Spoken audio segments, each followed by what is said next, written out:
Assalamualaikum warahmatullahi wabarakatuh. Om Swastiastu, Namo Buddhaya, Rahayu Rahayu Merdeka. Salam kebajikan, salam sejahtera untuk kita semua. Alhamdulillah bertemu lagi dengan saya Kiraden Surya Mudana di channel Kejawen Revolusioner. Nah, pada konten kali ini saya akan membahas, mengupas tuntas tentang perjalanan garis kehidupan anak yang lahir pada hari Selasa Pon. Jadi apa saja nasib atau perjalanan garis kehidupan anak yang lahir pada Selasa Pon. Baiklah, ikuti terus channel ini sampai selesai agar tidak gagal paham. Sebelumnya jangan lupa untuk di subscribe, like, dan share agar channel ini terus berkembang dan memberikan edukasi sharing tentang seni budaya khususnya orang Jawa, saya sendiri dan sedulur dimanapun berada. Oke, untuk anak yang lahir pada Selasa Pon ini memiliki nilai 10, Selasa bernilai 3 dan Pon bernilai 7.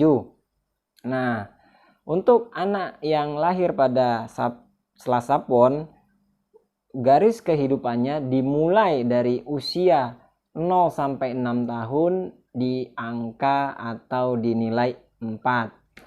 Nah, 4 di sini adalah nilai yang sangat baik. Biasanya anak yang lahir dengan nilai 4 itu kesehatannya bagus, pendidikannya bagus, mudah diatur, rajin dalam sekolah. Intinya masa yang baik untuk anak usia sekarang ini.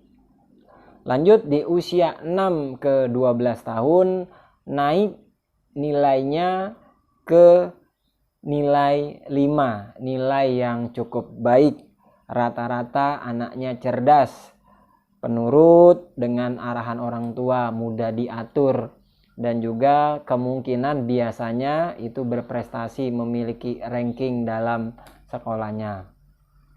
Lanjut ke usia berikutnya, usia 12 ke 18 tahun naik lagi nilainya atau angkanya menjadi 6, angka kejayaan, angka yang sangat disukai oleh banyak orang. Angka 6 ini sendiri rata-rata sekolahnya mendapatkan ranking, tentu saja mengingat ini adalah remaja yang masa-masa benar-benar luar biasa lah.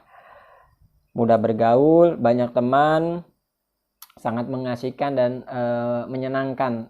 Intinya hal-hal yang sangat positif di usia-usia ini nih gitu. Jadi anak kelahiran Selasa Pon dari usia 0 sampai menjadi 18 tahun itu masa-masa yang membahagiakan, masa kecil membahagiakan.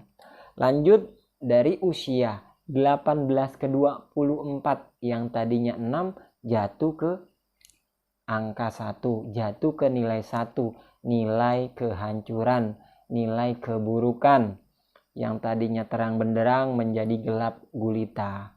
Biasanya secara sikap dan sifat berubah total menjadi pemurung, ya. Terus malas bekerja gitu, sering pindah-pindah tempat kerja, nggak betah, intinya nggak betah, mageran, intinya begitu, mageran, males, boros juga dicampur rasa boros.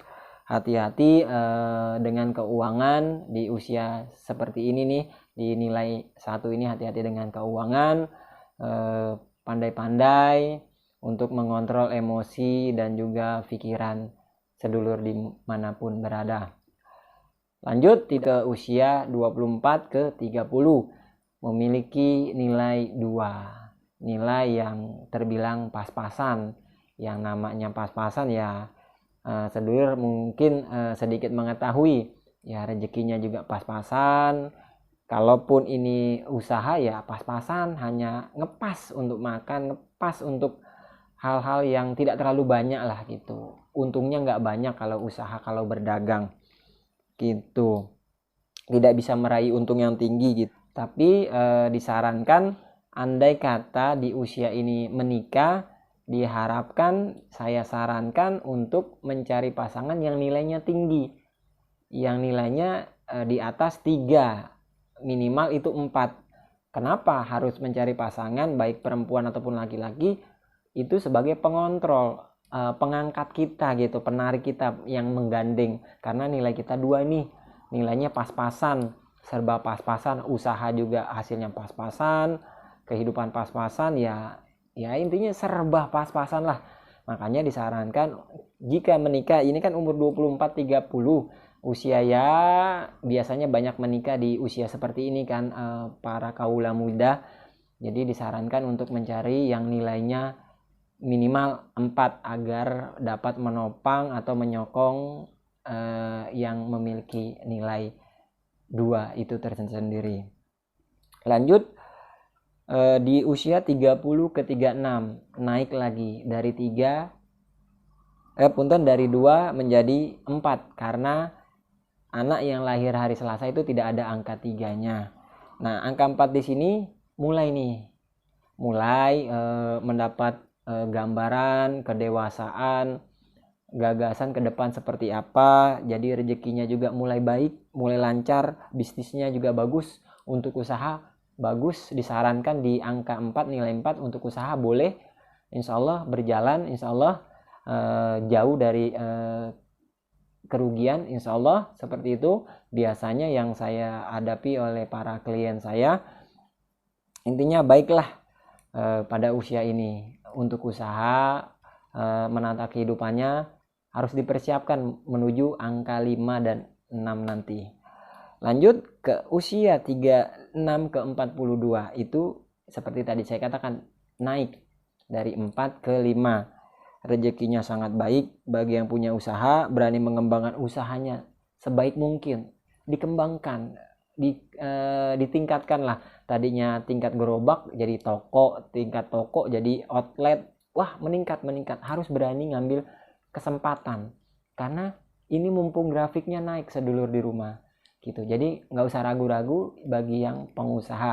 Nah, bagi yang bekerja, kalian harus pintar-pintar mencari kesempatan dalam kantor, dalam dunia kerja kalian gitu, agar insya Allah kesempatan bersaing kalian apabila ada pengangkatan, insya Allah kalian akan unggul dibanding teman-teman yang mungkin secara nilai lebih rendah dari sedulur di rumah. Lanjut ke usia 42 sampai 48, nilainya 6, yaitu tingkat kejayaan. Nah, di sini insya Allah teman-teman sedulur meraih apa yang kalian impikan, apa yang kalian niatkan dan hajatkan. Biasanya berpikiran di program dari tadi nilai 4, angka 4 tercapai di usia ini nih, di angka 6, angka kejayaan. Biasanya rata-rata 90% tercapainya di angka kejayaan ini, di angka 6. Seperti itu. Niat punya rumah, insya Allah dapat terbeli rumah walaupun hanya nyicil atau kredit, seperti itu. Jadi masa-masa yang sangat membahagiakan, sangat menguntungkan bagi sedulur di rumah. Lanjut ke perputaran selanjutnya di usia 48 ke 54. Nah, ini yang harus diwaspadai. Ketika kita sedang jaya-jayanya, harus eling lan waspada. Seperti orang Jawa bilang, harus eling lan waspada. Kenapa? Karena ketika kita jaya, ada masa pasang surutnya, yaitu dari 6 jatuh langsung nyusut ke angka 1, angka kehancuran, angka kegelapan, yang tadinya usaha bagus-bagusnya bangkrut. Kalau kita tidak punya persiapan, rata-rata biasanya itu mengalami kebangkrutan yang luar biasa. Nggak main-main, nggak neko-neko. Disarankan untuk yang mau usaha, mau dagang, jangan pas di angka 1. Seapapun kalian berusaha, ketika di angka 1, biasanya ya rata-rata ini hasil riset di lapangan, itu tidak berkembang atau bangkrut. Seperti itu. Kehilangan orang yang disayang, baik orang tua, anak, atau pasangan, ditimpa penyakit. Ada penyakit yang muncul, apalagi ketika masa-masa usia lansia. sudah naik di angka-angka 40 ke atas itu harus dijaga kesehatannya. Seperti itu. Intinya masa yang gelap gulita di angka 1 ini. Lanjut ke usia 54 ke 60, nilainya 2. Ya, kembali lagi 2 itu mengartikan tentang hal yang serba pas-pasan gitu. Tapi di sini bisa mulai bangkit. Walaupun pas-pasan kita bisa keluar dari lubang jarum yang sangat menyakitkan, yaitu angka 1, angka keburukan. Terus berlanjut 60 ke 66, karena tidak ada angka 3-nya langsung melejit ke 4. Baru mulai lagi, bangkit lagi, kembali menikmati masa-masa kebagusan, kejayaan lagi. Terus naik lagi 66 ke 72 nilainya 5, 72 ke 78 nilainya 6. Intinya terus berlanjut per 6 tahun siklus kehidupan.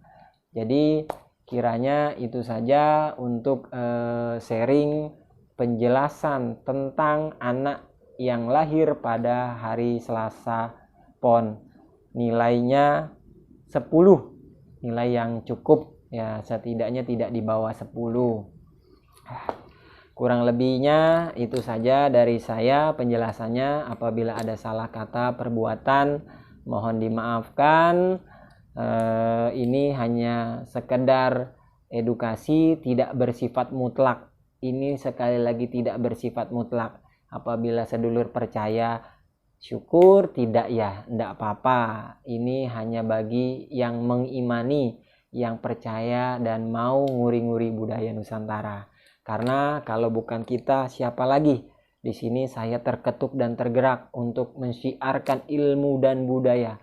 Apapun jalannya, apapun caranya, saya harus mensiarkan tentang budaya Nusantara yang semakin lama tergerus oleh perkembangan zaman, era globalisasi.